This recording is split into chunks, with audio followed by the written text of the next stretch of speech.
तो नमस्कार दोस्तों, स्वागत है मगन ट्यूटोरियल्स में। उम्मीद करता हूं सब लोग स्वस्थ होंगे, व्यस्त होंगे, ज़बरदस्त होंगे। दोस्तों बीएड बीटीसी आप लोग जानते हैं कि ये मामला कहने को तो माननीय सुप्रीम कोर्ट से सुलझ चुका है, लेकिन अभी इसमें बहुत सारी चीज़ें बाकी हैं।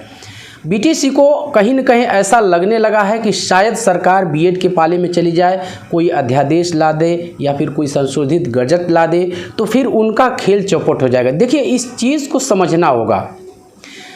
आप लोगों ने देखा होगा कुछ ऐसी परिस्थितियां बन रही हैं जिनको देख के ऐसा लगता है कि सरकार कहीं न कहीं अब बीएड के पाले में जाएगी, यानी बीएड को फिर से प्राथमिक में एलिजिबल करने के लिए कोई कदम उठा सकती है, जो कि संकेत मिल रहे। आज एनसीटी की बैठक भी थी और इसमें बहुत सारे एक तरह से कहें कि नैरेटिव भी सेट किए जा रहे हैं कि एनसीटी ने साफ साफ कह दिया है कोर्ट का फैसला है तो हम क्या करें। लेकिन अभी भी एनसीटी के अंदर भी जो मीटिंग हुई है उसमें ऐसी बातें कही गई हैं कि अभी एक एक्सपर्ट कमेटी में जाएगा, जो लीगल टीम है, जो लीगल विभाग है, डिपार्टमेंट है, उसमें इस फैसले का पूरी तरह से एनालिसिस किया जाएगा। इसके बाद ही फर्दर कोई कदम उठाया जाएगा। लेकिन यहाँ पे मैं एक बात आपसे कहना चाहूँगा कि एनसीटी इसमें अब कुछ नहीं करेगा। एनसीटी को जो करना था, नोटिफिकेशन निकालनी थी, उन्होंने निकाल दिया। अब बात पूरी तरह से आके सरकार के पाले में फंस गई है कि अब इस मुद्दे पे सरकार क्या करती है। अब सरकार जाए तो किधर जाए। एक तरफ बीटीसी के अभ्यर्थी ऐसा चाहते हैं कि जिस हिसाब से माननीय सुप्रीम, ये जो निर्णय है वो किस संदर्भ में है, इस पे भी थोड़ी सी मैं बात करूंगा, वो आगे हम करेंगे कि इस निर्णय का अभी जो आया है इसका मतलब क्या है। फिलहाल अभी इस पे बात करते हैं कि कितनी संभावनाएं बन पा रही हैं कि सरकार बीएड के फेवर में जाएगी या फिर बीटीसी के फेवर में रहेगी। फेवर में जाने का ये अर्थ हम लगा सकते हैं कि अधिसूचना या फिर अध्यादेश आएगा या फिर नहीं आएगा। जिसके फेवर में सरकार होगी उसके लिए अध्यादेश आएगा। आप लोग जानते हैं कि बीएड की संख्या करोड़ों में है यदि पूरे देश को शामिल कर दिया जाए, और उत्तर प्रदेश के विशेष संदर्भ में यदि बात की जाए तो 12 से 15 लाख यहाँ भी बीएड कैंडिडेट्स की संख्या है, जो कि एक बड़ा नंबर है। और हम ये कह सकते हैं कि सरकार उसी के पाले में जाएगी जहाँ पे संख्या बल अधिक होगा। एक ठोस वजह बीएड आज कई तरह से, चाहे वो ट्विटर कैंपेन हो, ऑनलाइन या फिर ऑफलाइन धरना प्रदर्शन हो ज़मीन पे, वो हर तरह से सरकार को घेरने के लिए प्रयासरत है, जुटा हुआ है, गर्मजोशी से धरना प्रदर्शन कर रहे हैं, सिर्फ इसलिए कि सरकार पे दबाव बनाया जा सके, अपना संख्या बल दिखाया जा सके, ताकि सरकार कहीं न कहीं अध्यादेश लाने के लिए बाध्य हो। एक बात। दूसरी बात, जितनी भी चीज़ें कही जा रही हैं, जैसे ये कहा जा रहा है, माननीय सुप्रीम कोर्ट ने भी इस चीज़ को कोट किया कि बीएड की जो एलिजिबिलिटी है, जो उनका पाठ्यक्रम है, वो कतई को पढ़ाने के योग्य नहीं है।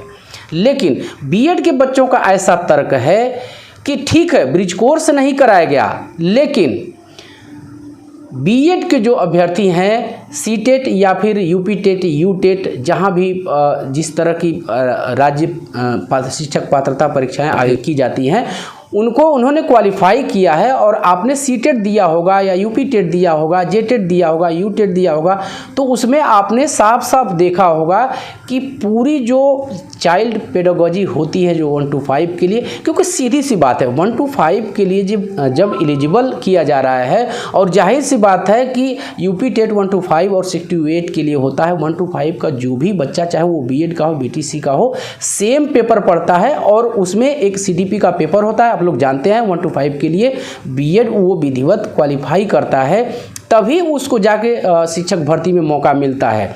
तो ऐसा पूरी तरह से हम नहीं कह सकते कि बीएड 1 to 5 को पढ़ाने के लिए वो ट्रेंड नहीं है, जबकि सच्चाई ये है कि चाहे वो राज्य शिक्षक पात्रता परीक्षा हो या फिर सीटेट हो, उसमें विधिवत वो सीडीपी का पोर्शन पढ़ के जाता है और अच्छे नंबर से क्वालिफाई भी करता है।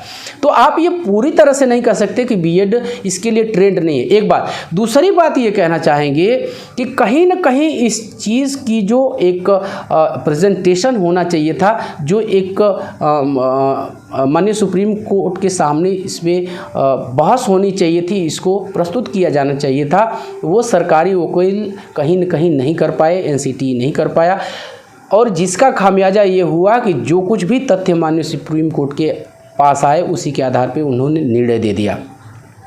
दूसरी चीज़ सबसे बड़ी है कि ब्रिज कोर्स, जो कि जिस ब्रिज कोर्स की बात की गई है, बहुत से बच्चे ऐसे हैं, बीएड के बच्चों की ही बात नहीं कर रहा हूं, जो बीटीसी के बच्चे हमेशा से इन चीज़ों को कोट करते रहे हैं। माननीय सुप्रीम कोर्ट ने भी इसको कोट किया है कि कहाँ है ब्रिज कोर्स, कितने लोगों को कराया गया। एक चीज़ मैं आपको बताता हूँ, ब्रिज कोर्स से पहले आप लोग को पता होगा, ब्रिज कोर्स से पहले भी बीएड की वैकेंसीज 1 to 5 में होती रही हैं, और वो जिस हिसाब से कराया जाता था वो था विशिष्ट बीटीसी, स्पेशल बीटीसी जो होता था। तो नियुक्ति के पहले ही ये जो कोर्स है वो पहले करा दिया जाता था विशिष्ट बीटीसी का। इसके बाद कोर्स कंप्लीट होने के बाद सीधे उनको नियुक्ति दे दी जाती थी, कोई विवाद नहीं होता था। उसी चीज़ को मॉडिफाई करके एनसीटीई ने ब्रिज कोर्स का नाम दे दिया। एनसीटीई का तर्क ये था, एनसीटीई का मानना ऐसा था कि जब ये सीटीपी का पेपर, यूपी टेट या फिर सीटेट या जो भी राज्य शिक्षक पात्रता परीक्षाओं के लिए जो आयोजित की जाती हैं परीक्षाएं, उनको जब क्वालिफाई करके जा ही रहा है तो इसका मतलब कि इसको इसकी समझ है, जो चाइल्ड पेडागोजी है इसकी समझ है, आगे चल के इनको 2 साल 3 साल के भीतर ब्रिज कोर्स करा दिया जाएगा और ये भी पूरी तरह से कंप्लीट हो जाएंगे। जो इनका एक सिलेबस है बेसिक का 1 to 5 का, वो कंप्लीट हो जाएगा। लेकिन कहीं न कहीं इसको रिप्रेजेंट जो करना चाहिए था, जो इसको प्रस्तुतिकरण इसका किया जाना चाहिए था, वो कहीं न कहीं एडवोकेट्स नहीं कर पाए और जिसका खामियाजा आज बीएड भुगत रहा है। खैर, हमको बात इस मुद्दे पे करनी है, कहीं न कहीं देखिए ये चीज़ मुझे कहने में कतई गुरूज नहीं, कई बीटीसी के जो बच्चे हैं बीएसटीसी के, वो नाराज़ होते हैं कि सर आप एक पक्षीय बात करते हैं। लेकिन ये बात माननी पड़ेगी कि ये फैसला आने के बाद कहीं न कहीं बीटीसी को राहत मिली थी कि इनको अब एक तरफा रास्ता मिल गया है, यानी इनका कंपटीशन अब बीएड से नहीं होगा, तो इनको नौकरी जो है वो आसानी से मिल जाएगी। लेकिन ये समझने वाली बात है कि बीटीसी की संख्या भी इतनी कम नहीं है, लेकिन अभी बहुत कुछ बाकी है। आप लोग विश्वास कीजिए, बीएड को हम एक तरह से कह सकते हैं ये गोंजर हैं, सेंटीपेड। आप लोग, मैंने भी क्या भाषा प्रयोग कर दिया, ये सेंटीपेड है। आप लोग जानते हैं एक टांग छुड़ाओगे दूसरी टांग अटका लेंगे, इतना जल्दी आपसे पीछा छूटने वाला बीएड का नहीं है, इस बात को मानिए। मैं ये क्यों कह रहा हूँ, क्योंकि इसमें राजनीतिक इच्छा शक्ति कहीं न कहीं शामिल है और बीएड फिलहाल अभी के लिए बिल्कुल सरकार के लिए वही सरकार और बीएड के बीच सांप और छुछुंदर की बात आके अटकी है कि अगर निगले तो भी गड़बड़, उगले तो भी गड़बड़।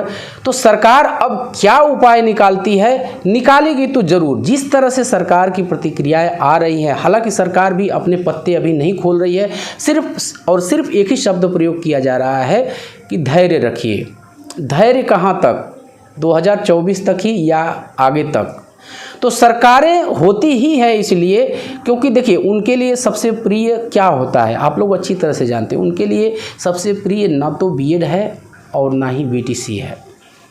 उनको सबसे प्रिय अपनी कुर्सी है और उसको वो कहीं न कहीं जो ये करोड़ों का वोट बैंक है, कहीं न कहीं नेता इसको उसमें भुनाने की कोशिश ज़रूर करेंगे। इसीलिए अब तक उन्होंने पत्ते नहीं खोले हैं कि आप धैर्य रखिए। लेकिन जो परिस्थितियां बन रही हैं उनको देख के आप आसानी से समझ सकते हैं कि सरकार किसके पाले में जाएगी।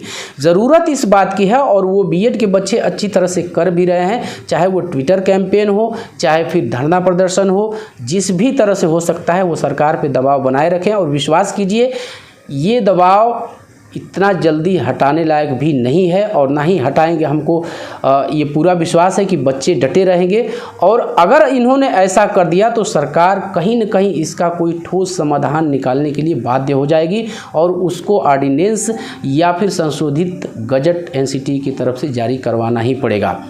जैसा कि मैंने आपसे बात किया था दोस्तों कि जो ये निर्णय आया है माननीय सुप्रीम कोर्ट का, इसके क्या मायने हैं। कहीं न कहीं बीएसटीसी के बच्चे ऐसा सोच रहे हैं कि ये निर्णय सारे देश पे लागू होगा, लेकिन ऐसा भी नहीं है। आप समझिए ये निर्णय जो है राजस्थान, जो माननीय राजस्थान हाई कोर्ट है उसके विशेष संदर्भ में आया है, उसके फैसले को सही ठहराया गया है। और राजस्थान हाई कोर्ट के फैसले को सही ठहराना ऐसा कतई नहीं है कि राजस्थान हाई कोर्ट का फैसला पूरे देश पे लागू होगा। माननीय सुप्रीम कोर्ट ने अपनी तरफ से ऐसा नहीं कहा है कि जितने भी राज्यों में बीएड है, अब इसी का उदाहरण आप देख लीजिए बिहार में बीएड बाकायदा परीक्षा देने जा रहा है 1 to 5 के अंदर। तो ये जो निर्णय आया है ये राजस्थान के विशेष संदर्भ में आया। राजस्थान हाई कोर्ट के फैसले को सही ठहराया है और राजस्थान हाई कोर्ट का फैसला संपूर्ण देश पे लागू नहीं होता। मैंने शुरुआत में एक शब्द प्रयोग किया कि बीएड वाले गोजर हैं, सेंटीपैड है, ये एक जगह से छूटेंगे दूसरी जगह टांग अटका लेंगे। 100 टांग होती हैं उनकी, कहीं न कहीं अटका रहेगा। नुकसान किसका होगा? अंततोगत्वा बीटीसी का भी नुकसान होगा। 5 साल तक आप लोगों ने कोर्ट के चक्कर लगाए, क्या मिला? अभी तक कुछ नहीं। रिव्यू पिटीशन की सुगबुगाहट चल रही है। अगर एक रिव्यू पिटीशन चली जाती है माननीय सुप्रीम कोर्ट के अंदर, तो फिर आप मान के चलिए कि इससे कम समय भले ही लगे, लेकिन इतना कम समय भी नहीं लगेगा कि आज आया और कल निपटारा हो जाएगा। तो 1-2 साल उसमें भी मोटा आप मान लीजिए। चर्चा का विषय ये भी है कि बीएसटीसी के बच्चे, बीटीसी के बच्चों ने कोर्ट में जाकर क्या हासिल किया। देखिए, सरकारों का काम है लड़ाना। अब तक आप लोगों ने बहुत सारी चीज़ें, बहुत सारे विश्लेषण, बहुत सारे एनालिसिस आप लोगों ने सुन रखे होंगे और आपको खुद भी महसूस हो रहा होगा कि सरकारें क्या चाहती हैं। सरकारें चाहती हैं कि कोई बड़ा मुद्दा अटका रहे जिसको आधार बना के वो अपना वोट बैंक साधे। तो अभी तक बीटीसी के हाथ, देखिए वैकेंसी नहीं आ गई है। माननीय सुप्रीम कोर्ट ने राजस्थान उच्च न्यायालय के फैसले को सही जरूर ठहरा दिया है, लेकिन अभी वैकेंसी नहीं आई है। वैकेंसी कब आएगी अभी इंतज़ार करना है। मैं कहना ये चाहता हूँ दोस्तों कि झगड़े में कहीं न कहीं, देखिए कोर्ट में सबसे पहले बीएसटीसी के ही बच्चे गए कि बीएड को नहीं रखना है साथ में। क्या फ़ायदा मिला? कोई फ़ायदा नहीं। बीएसटीसी के बच्चों को भी प्रमोशन दिया, आप लोग जानते हैं कि इनको प्रमोशन दिया जाता है। बीएड के बच्चे कोई आपत्ति नहीं करते। देखिए, मिल बांट के खा लेने में, घर में मामले सुलझा लेने में बहुत सारा फ़ायदा है। और घर के झगड़े को जैसे ही आप छोटे से रूप से समझिए ना, घर के झगड़े को जैसे ही आप बाहर निकालेंगे, कहीं न कहीं तीसरा उसका फ़ायदा उठाएगा और वो फ़ायदा उठाया जा रहा है। अभी आप लोग ऐसा कतई न मानिए कि ये मामला सुलझ चुका है। ये मामला अभी और लंबा खींचेगा, रिव्यू पिटीशंस जाएंगी, संशोधित गजट आएगा। हो सकता है सरकार अभी पत्ते अपने नहीं खोल रही है, लेकिन हो सकता है कि अध्यादेश भी वो लाए यदि इसी तरह का दबाव क्रिएट किया जाता रहा तो बस दोस्तों यही था। और मैं समझता हूँ कि आप लोग को सारी स्थिति समझ में आ गई होगी कि इस विवाद से किसको क्या मिला और भविष्य में किसको क्या मिलेगा। इससे अच्छा तो यही होता कि दोनों बराबर मामले में अपनी पढ़ाई करती, सीटों का बंटवारा कर लेते, एग्ज़ाम देते, जो क्वालिफाई करता उसको नौकरी मिलती। राजस्थान को छोड़ के अन्य प्रदेशों में आप देख लीजिए, एमपी को देख लीजिए, उत्तर प्रदेश को देख लीजिए, तमाम वैकेंसियाँ हो गई, कोई दिक्कत नहीं है। राजस्थान के बच्चों को ऐसा लगा कि बीएड चला जाएगा तो कंपटीशन कम हो जाएगा। जाहिर सी बात है, कंपटीशन कम हो जाएगा, लेकिन नौकरी रहेगी तब तो आप कंपटीशन करोगे। खैर, आप लोग हमेशा ऐसा कहते हैं कि सर आप एक पक्षीय बात करते हैं। देखिए, जो सच्चाई होती है, मैंने ये बातें क्यों कही, मैंने बातें सिर्फ इसीलिए कही कि झगड़े में दोनों का नुकसान है, हो भी रहा है। आगे चल के क्या होता है वो भी सारी चीज़ें मैंने आपको अपडेट कर ही दिया। तो फ़ायदा इसका कुछ नहीं है, आपका समय जाया जाएगा। ऐसा तो नहीं है कि आपको आजीवन कॉम्पिटिटिव एग्ज़ाम में बैठने के लिए अनुमति मिलेगी। 2-4 साल और निकलेंगे, आप ऊपर एज हो जाएंगे, फिर क्या। यदि मैं बीएड के बच्चों के बारे में कुछ कहना चाहूँ तो मैं यही कह सकता हूँ कि जिस तरह से उन्होंने सरकार पे दबाव बना के रखा है, चाहे वो ट्विटर कैंपेन हो या फिर धरना प्रदर्शन हो, यदि इसको लंबे समय तक लोकतांत्रिक तरीके से वो जारी रखने में सक्षम हो जाते हैं तो सरकार को कहीं न कहीं इसके लिए कोई उपाय ज़रूर निकालना पड़ेगा। क्योंकि अब ये जो मामला है देश की नेशनल जो मीडिया है उस पर भी आ चुका है और कहीं न कहीं इसमें सरकार की किरकिरी होनी तय है। तो कोई ना कोई समाधान ज़रूर सरकार निकालेगी और वो समाधान किसी के भी रूप में हो सकता है, वो संशोधित गजट हो सकता है या फिर अध्यादेश हो सकता है। लेकिन सरकार को बीएड को कम से कम जो 18 के नोटिफिकेशन के आधार पर उन्होंने किया है उनको पीआरटी में शामिल करना ही पड़ेगा, क्योंकि संख्या बल बहुत अधिक है और सामने चुनाव भी है। तो बस दोस्तों यही था आज की इस वीडियो में। उम्मीद करते हैं कि आपको वीडियो पसंद आई होगी। फर्दर कोई भी अपडेट आती है तो उसको लेके हम आपके सामने ज़रूर आएंगे। और चलते चलते वही रिक्वेस्ट दोस्तों, कृपया आप इस चैनल को लाइक शेयर और सब्सक्राइब ज़रूर कीजिए दोस्तों। जब आप ऐसा करते हैं तो हमें एक मोटिवेशन ज़रूर मिलता है। मिलते हैं अगली वीडियो में, तब तक के लिए नमस्कार।